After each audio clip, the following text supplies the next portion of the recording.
꽃샘추위에 조상들의 건강을 지켜줬던 오신채 들어보셨나요? 개나리도 열매가 있습니다. 이거 약재로도 쓰인다는데요.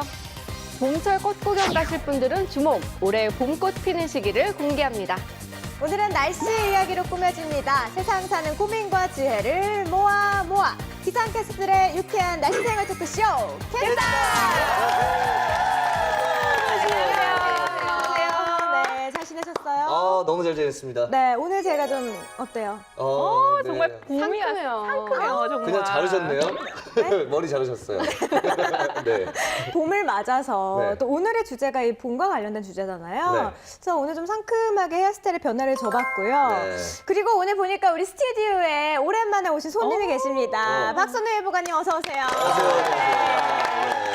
아니 그동안 왜 이렇게 안 오셨어요? 그러니까요. 안 불러주셔서 왔습니다. 불러요. 그냥 막을 수는 없잖아요. 맞아요. 예보관님이 안 계신 사이에 저희 캐스터 식구들 사이에서도 많은 변화가 있었는데요. 일단 첫 번째로 제가 이 자리에 앉았다는 거 굉장히 중요한 변화죠. 네. 축하드립니다. 감사합니다. 그리고 뉴 페이스가 생겼잖아요. 네, 안녕하세요. 네. 두 분 서로 아세요? 그럼요. 벌써 한 5년 전부터 뵀죠. 아 그래요? 어때 첫인상 어땠어요? 방송을 통해 저희가 좀 뵀잖아요. K웨더라는 방송을 통해서 좀 봤을 때는 네. 좀 더 남자답게 생기시고 조금 나이대가 연령대 있어 보이셨는데 5년 전, 6년 전에 처음 뵀을 때 깜짝 놀랐어요. 너무 어려 보이시고 동안. 네, 그리고 날씬하시고 지금도 아마 화면보다 실제가 훨씬 더 어려 보이시고 날씬하실 거예요. 아마 전 정말 깜짝 놀랐어요. 그리고 핸섬하시고. 핸섬하시고. 네네, 이제 제 차례.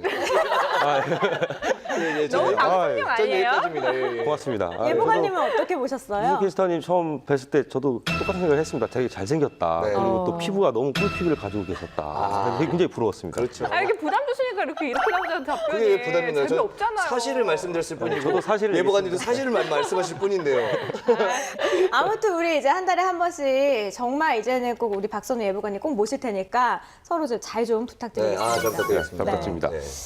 자, 사실 이제 봄이 시작된 지 꽤 됐는데요. 봄 기운 느낀 적 그다지 많지 않아요. 그렇죠. 네. 지난주에 꽃샘추위 때문에 네. 뭐 서울 같은 경우에는 체감 온도가 영하 10도까지 막 떨어지기도 했잖아요. 그렇죠, 그러니까요. 그렇죠. 어우, 정말 한겨울인 줄 알았어요. 네. 이게 꽃이 피는 것을 시샘한다고 해가지고 꽃샘추위. 꽃샘추위. 그리고 이게 갑자기 쌀쌀해지면서 뭐 옷도 다시 집어넣었던 겨울옷 꺼내기도 꺼내고. 하고 그리고 새로 피어난 이런 식물들 안타깝게 좀 얼어 죽기도 하고 좀 그렇지 아, 않습니까? 그랬네요. 근데 저도 좀 궁금해하지만 꽃샘추위 이맘때 추워지면 우리가 모두가 꽃샘추위라고 불렀어요. 그냥 3월쯤이니까 꽃샘추위, 그쵸? 2월 네. 말이니까 꽃샘추위 그랬었는데 정확한 정의가 있는지 이게 좀 궁금해요.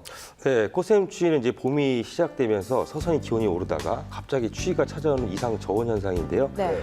기온이 몇 도 이상 떨어지고 또 얼마나 이 추위가 오래 가느냐 등의 이 기상학적 기준은 정확히 없습니다. 그렇죠. 네, 다만 이 꽃샘추위의 발생 분포와 변화 경향이라는 한 논문에 의하면 네. 꽃샘추위가 발생한 날의 이 평균 기온이 평년보다 한 4도에서 5도가량 낮았던 것으로 좀 분석이 되고 있습니다. 그러니까 평년보다 4, 5도 정도 낮았을 때 이제 우리가 꽃샘추위라고 얘기한다고 하셨는데 근데 이 꽃샘추위가 매년 찾아왔던 것 같거든요. 제 그렇죠. 기억에는. 근데 이게 정말 매해 찾아오는 게 맞는지도 궁금하고 그리고 요즘에는 지구 온난화 영향으로 이 꽃샘추위가 찾아오는 시기가 좀 당겨졌다. 이렇게 말하는 사람들도 많아요. 근데 이게 보통 얼마까지 꽃샘추위가 이어지는 건지도 궁금해요. 네, 꽃샘추위는 보통 이제 3월과 4월에 주로 발생을 하게 되고요. 네. 이례적으로 한 5월 상순에도 발생하는 경우도 종종 있습니다. 꽃샘추위는 거의 뭐 매년 발생을 하고 있는데요. 네. 앞서 말씀하신 대로 이제 지구 온난화와 이 도시화에 의해서 발생 일수는 조금 감소하는 추세를 나타내고 있습니다. 대한지리학회에 실린 한 논문에 의하면 꽃샘추위는 봄 기간 동안 총 7일에서 9일 정도 나타나는 것으로 좀 나타나고 있고요. 보통 꽃샘추위가 한번 찾아오게 되면 짧게는 이틀, 길게는 한 4일 정도 가니까 한 해에 한 서너 번 정도 발생을 한다고 보시면 될 것 같습니다. 아까 한 7일에서 9일 정도 하네. 그렇게 온다고 하면 올해는 이제 봄이 아직 이제 시작을 하고 많이 남았는데 어느 정도 이제 더 찾아올지도 궁금하거든요. 그러니까요. 꽃샘추위가 몇 번이나 더 찾아올지 그거 굉장히 중요하죠.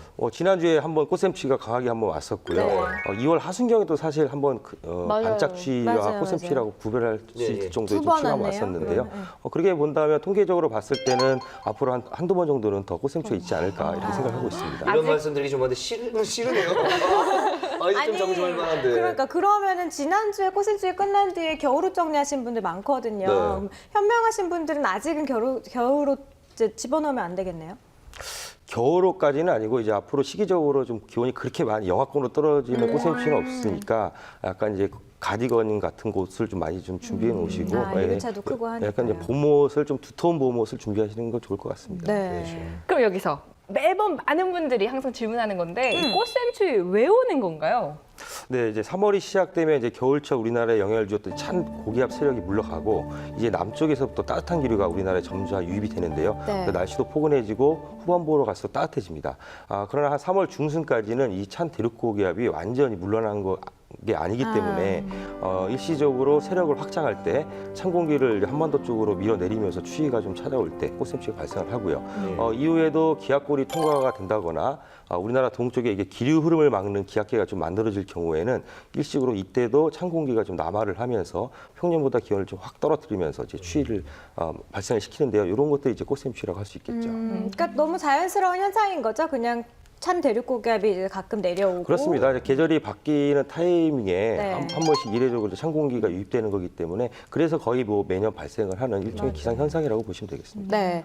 자, 꽃샘추위가 사실 겨울 추위만큼이나 춥게 느껴질 때도 많아요. 네. 이런 속담도 있어요. 꽃샘추위에 설 늙은이 얼어 죽는다. 그리고 꽃샘추위가 엄동 추위보다 더 춥다. 이런 추위도 있을 만큼 꽃샘추위 그만큼 우리가 또 체감하는 추위가 더 큰 게 문제인데요. 네. 건강 관리도 잘해야 되지 않을까 싶거든요. 그렇죠. 아무래도 면역력도 좀 떨어지고 호흡기 질환이 좀 많이 걸리는 시기이기 때문에 물을 충분히 많이 마셔주는 게 중요하고요. 그리고 네.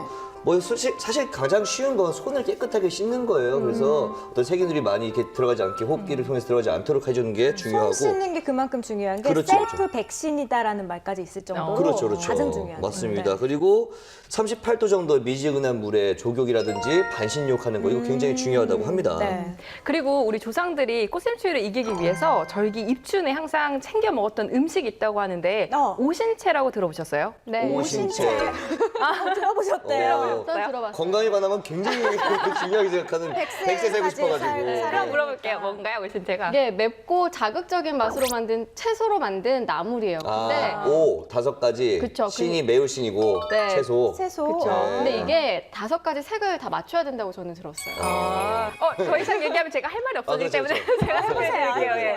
다 말씀해 주셨네요. 네. 그게 이제 지역마다 사실 그래서 5가지 채소가 좀 다른 면도 있긴 하는데 기본적으로 들어가는 채소가 이 파, 마늘, 달래, 부추 그리고 흥거. 흥거? 네, 흥거가 흥거. 뭐예요? 요거는 좀 생소하시죠? 세고 말고 흥거? 이런 얘기를 어떻게 생각하세요? 네, 죄송합니다. 저랑 코드가 좀 비슷하신 것 같아요. 이러면 안 되는데. 이 흥거는요, 무릇이라고 불리는, 무릇. 네, 무릇이라고 불리는 채소들을 만든 생채 요리입니다. 생채 요리. 네. 근데 이 오신채가요. 네. 남자들한테 그렇게 좋대요. 근데 왜 이렇게 좋아하세요? 오신채가 아니, 남자들한테 좋으면 그렇게 좋대요. 저하고 박선영 여보가 좋아야 되는데 왜 여성분께서 그렇게 좋아하세요? 아니 30살 넘어가도 이런 거 네. 좋아하더라고요. 아니, 아까부터 혼자 크크 웃더라고요, 자꾸 보면서. 아니 정확하게 어디가 좋습니까? 좋대요. 남자들한테 좋대요. 남자한테 오신채. 네, 이제 알아들으셨으면 좋겠는데. 네, 그래서 이게 불가에서는 절대 먹어서는 안 되는 음식이라고 하네요. 근데 정말 뭐 부추, 달래, 마늘 이렇게 얘기만 들어도 좀 다 굉장히 후끈후끈. 왜 이렇게 부끄러워서 아니 부끄러우신 건 말씀하지 마시던가. 아니 저는 네. 채소한테 후끈후끈하다 표현 쓰는 여자는 처음 봅니다. 근데 사실은 그게 다 면역력 높여주고 네. 몸의 어떤 열기를 이렇게 높여주는 뭐 그런 음식들이잖아요. 네. 그래서 좀 몸이 화끈화끈해질 수 있다. 뭐 이런 식인 것 같아요. 이맘때 넘어가겠네요. 네. 네, 그렇습니다. 그런데 네. 이 수라상에서는 이 음식들에 겨자를 묻혀서 올렸다고 합니다. 안 그래도 약간 매운 거예요. 네, 매운데 더 맵게 어. 먹는 거죠. 그래서 이 겨울에 부족했던 비타민C도 채워주고 또 몸을 따뜻하게 해주는 성질도 있어서 이 꽃샘추위를 잘 이겨낼 수 있다고 하네요. 네, 오신채. 사실 지금 뭐 입추는 훨씬 많이 지났지만 네. 요즘에 봄나물 참 맛있는 거 많이 나오잖아요. 그렇죠, 그렇죠. 충곤증으로 고생하시는 분들도 많고요. 또 면역력 약해지신 분들 많은데 향긋한 봄나물로 건강 잘 챙기시길 바랄게요.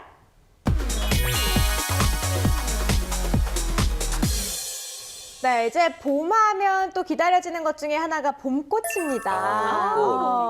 저는 이제 봄이 딱 됐을 때 여성분들의 뭐 예를 들면 옷차림이 좀 가벼워지고 그렇죠. 치마가 조금 더 짧아지고 이런 거 보면 아 봄이 왔구나 싶기도 하다가도 꽃망울 지나가다가 네. 특히 그 목련나무에 꽃망울이 이렇게 우러져 있을 때 그거 보면은 아 이제 정말 봄이 왔구나라는 걸 실감을 할 수가 있거든요. 네. 자, 우리 캐스터 여러분들 그리고 우리 예보관님 혹시 좋아하는 봄꽃 있을지 궁금해요. 예보관님 봄꽃이요? 먼저. 저는 뭐 벚꽃 대표적인 벚꽃. 그죠? 아무도 잘 모를 때 하는 말이 벚꽃 아니에요? 사실 다른 건 잘 몰라요. 아니요, 근데 아무래도 네. 꽃 중에 꽃은 벚꽃이 아닐까. 저는 맞는 저는 그거요. 말이긴 해요. 프리지아. 프리지아 굉장히 노란 색깔 꽃 음. 딱 피면은 진짜 그 이쁘잖아요. 향기도 좋고 그렇죠. 너무 오래 가서 또 좋아요. 맞아요. 한번 사놓으면. 네. 그 저는 특히 개나리가 폈을 때 아 진짜 봄이 왔구나 이렇게 느끼거든요. 그러니까 좋아하는 식상해요. 꽃이 없는 거예요. 식상해요. 개나리 진달래는 좋아하는 꽃이 없다는 얘기죠. 아, 저 예쁘잖아요. 근데 예뻐요. 이 개나리가 무슨 뜻인지 왜 개나리인지 아세요? 개나리, 개나리? 뭐 열리, 뭐 이렇게 나 뭐 뭔가 약간 봄이 여는- 개구리랑 비슷한 것 같아. 봄을 딱 알리는 개구리. 그러니까 약간 그냥 저는 막 지어내시는 거 아니에요? 열개 라임 이러시면서 있잖아요. 봄을 좀 시작하는 어떤 그런 느낌이지 않을까 싶은 느낌. 이게 개화. 네 개나리의 개가 야생의 상태를 의미하고요. 아, 네. 야생할 때 그게예요? 네 그리고 나리가요. 우리가 흔히 말하는 백합 있잖아요. 이 백합의 백합. 순수 우리말이래요. 맞아요. 백합 나리꽃이라고 얘기 많이 하잖아요. 익숙한 것 같아요. 그렇게 네네. 들으니까. 야생 백합. 그 백합 종류의 꽃이었군요. 맞아요. 그래서 이게 바로 우리나라 고유의 야생화라고 하는데 어. 네, 근데 이게 개나리가 관상용으로도 참 예쁘지만 사실 열매가 있어서 이게 한약 재료로 쓰인다는 점 알고 계세요? 아니 개나리가 꽃만 봤지 열매가 있다는 걸 자체를 처음 들었는데 그거 한약재로 쓰인다는 건 뭐 들어본 일이 전혀 없죠. 이 개나리가 가지만 잘라서 묻어도 이렇게 뿌리를 쉽게 내는 특성이 있기 때문에 씨로 심어진 게 아니라 가지로 심어진 경우가 굉장히 많아요. 네.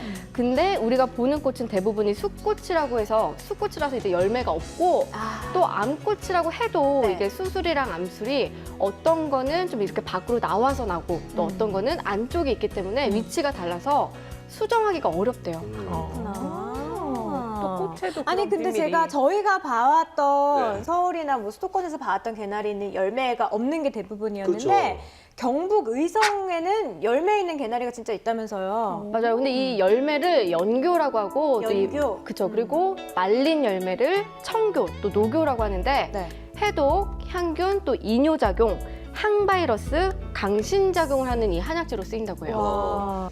이 개나리 같은 경우에 이렇게 건강에 좋은 어떤 효과가 있다고 하잖아요. 진달래도 마찬가지입니다. 그걸 그늘에 말려가지고 차로 달여서 마시면은 지어낸 거 아니시죠? 아유 제가 지지 않으려고 좀 막 차로 마시면은 네. 이게 관절염이라든지 또 혈액순환에 굉장히 도움이 되고요. 그리고 기침, 가래 봄에 또 많이 걸리잖아요 감기. 맞아요. 근데 굉장히 많은 도움이 된다고 하는데 진달래가 그렇죠, 그렇죠. 근데 문제가 뭐냐면 길거리에 있는 거 아무거나 이렇게 따서 드시면은 안 되죠. 먼지가 많지 않습니까? 미세먼지도 많고 미세먼지. 그래서 좀 황사도 있고. 네, 위험할 수 있습니다. 그래서 식용 목적으로 하우스에서 키운 것들이 있어요. 그거를 드시는 게 좋고 또 이때 알레르기를 일으킬 수 있기 때문에 수술하고 꽃받침은 떼고 드시면 더욱더 건강하게 드실 수 있겠습니다. 오, 그렇군요. 네. 사실 개나리랑 진달래는 정말 흔한 봄꽃이잖아요. 그렇죠, 그렇죠. 그래서 이런 정말 효능이 있을 줄은 저는 몰랐는데 저도 몰랐어요. 좀 달리 보이네요. 그렇죠. 뭔가 좀 비싸 보이고요. 그리고 그냥 꽃을 보기만 하는 게 아니라 네. 또 먹음으로써 그런 두 배의 효과를 볼 수 그렇죠. 있다고 향을 좀 해요. 더 느낄 수 네. 있고. 뭔가 오감을 만족시킬 그렇죠, 수 있는 그렇죠. 그런 꽃인 것 같습니다. 그러면 도대체 이 개나리와 진달래, 몸에 좋은 개나리와 진달래 언제 피는지 네. 궁금합니다, 예보관님.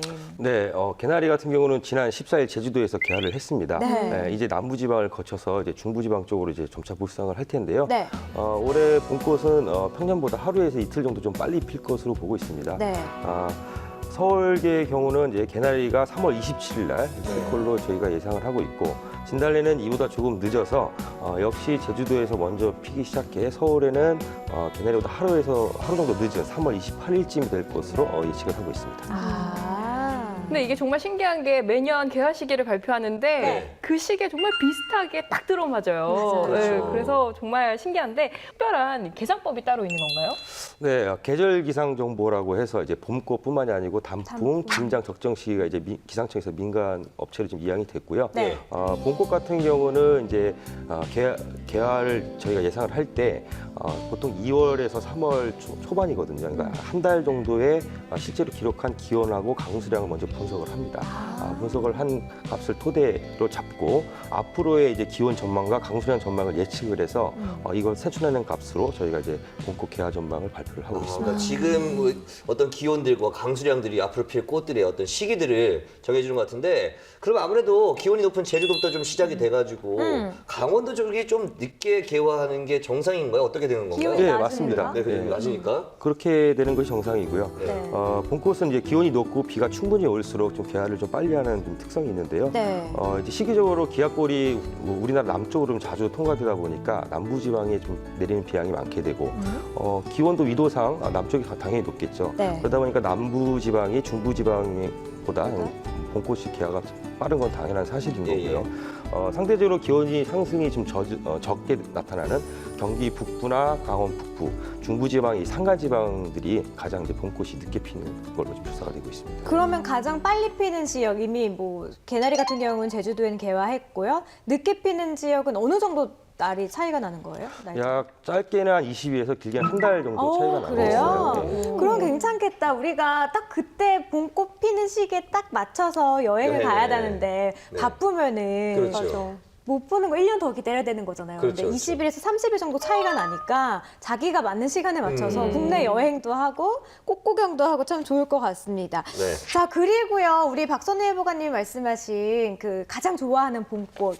벚꽃. 벚꽃 벚꽃. 얘기 또 빼놓을 수가 없잖아요. 네. 봄꽃 하면은. 그렇죠. 요 벚꽃 하면은 생각나는 노래도 또 있어요. 봄바람이 날리며 흩날리는, 이거 진짜 벚꽃 하면 이 노래죠. 벚꽃 맞아. 엔딩. 이게 몇 년째죠, 지금? 지금 꽤 이게 됐어요. 2012년에 12년. 처음 이제 신곡 발표가 됐는데 네. 벚꽃 연금이라는 말까지 연금? 있어요. 연금. 왜요, 연금이요? 이 노래 하나에요. 네. 저작권료가 무려 46억 원이래요. 대박이지 않나요? 46. 그것도 앞으로도 내년, 올해, 내년, 후년 뭐 계속 가면 이게 46에서 400만 쭉쭉 올라가는 거 아닙니까? 아니, 그러니까요. 그러면 2012년부터 지금까지 한 4년 됐는데 네. 그 버스커버스커라는 가수가 이 노래 하나로 46억 원을 벌었다는 거잖아요. 그러니까요. 아니, 우리는 평생 만지지도 못했는데. 그렇죠, 그렇죠. 그러니까요. 단 한 곡에 와. 작곡을 좀 해봐야 될 것 같아요.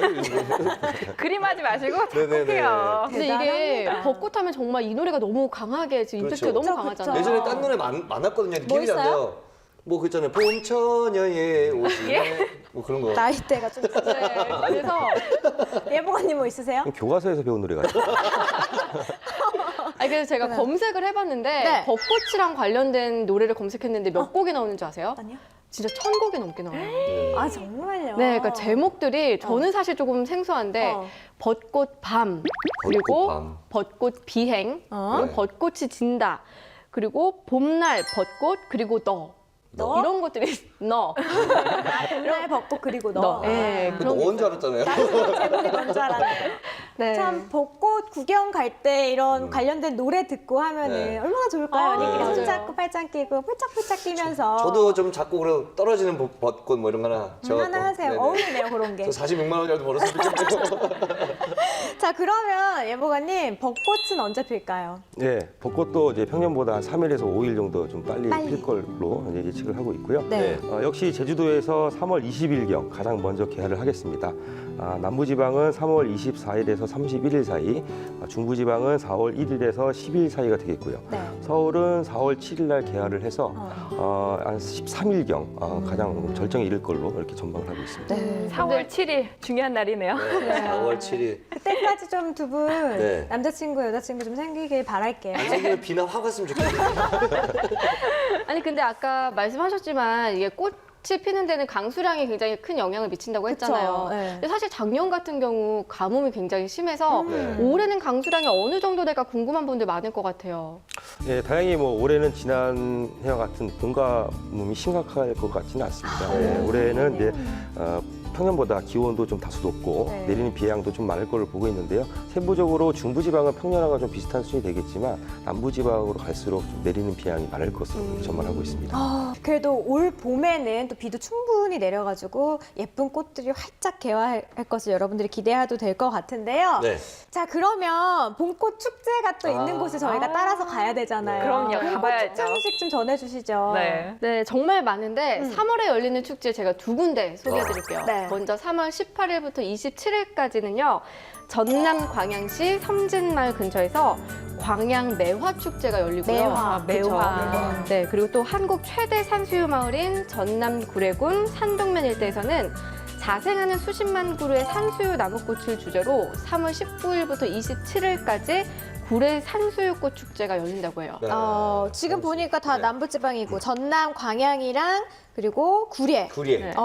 매화 축제, 산수유 네. 축제, 벚꽃 축제가 좀 빠진 것 같아요. 그렇죠. 벚꽃. 봄꽃 축제에서 벚꽃이 빠지면 조금 서운하죠. 섭섭하죠. 그럼요. 일단 뭐 많은 분들이 가시는 가장 큰 축제가 그 분황제. 진해 분황제. 그게 4월 1일부터 10일까지 경남 창원시 진해구 통신동에서 열릴 예정이고요. 네. 그리고 충북 제천에서는 4월 10일부터 12일 2박 3일이 되겠죠. 청풍호 벚꽃 축제가 열리는데 청풍호 같은 경우에는 그 청풍 문화재 단지가 있는 곳이에요. 그러니까 벚꽃도 보고 뭐 청풍호도 보고 문화재 단지 들려서 좀 구경을 해주시면 더욱더 재밌을 것 같습니다. 네. 그리고 강원도 강릉시 경포대 일원에서 경포대 벚꽃 축제도 열리는데 이게 4월 3일부터 10일까지 참고하시면 좋을 것 같습니다. 이때는 필히 좀 스케줄 빼놔야 될 것 같고요. 4월부터 10일까지는 좀 네. 비가 확 와가지고 정말 이 세 개 중에 다 열심히 맞을 것 같아요.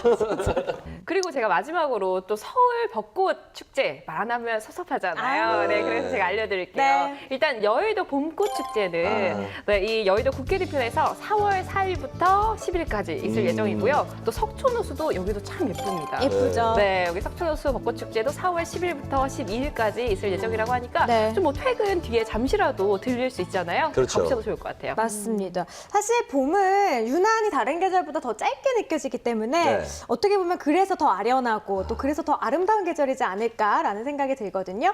올해는 여러분들 이 봄꽃 축제 꼭 찾아가셔서 이번 봄 더욱더 아름답게 보내시길 바라겠습니다. 자, 오늘 박선우 예보관님과 함께했습니다. 고맙습니다. 네. 감사합니다. 개나리의 꽃말은 희망, 진달래의 꽃말은 기쁨이라는데요. 이 차가운 겨울을 깨고 희망의 봄을 알리는 봄꽃. 이 올봄에는 많은 분들이 그 꽃을 보며 기뻐하고 희망을 가지셨으면 좋겠습니다.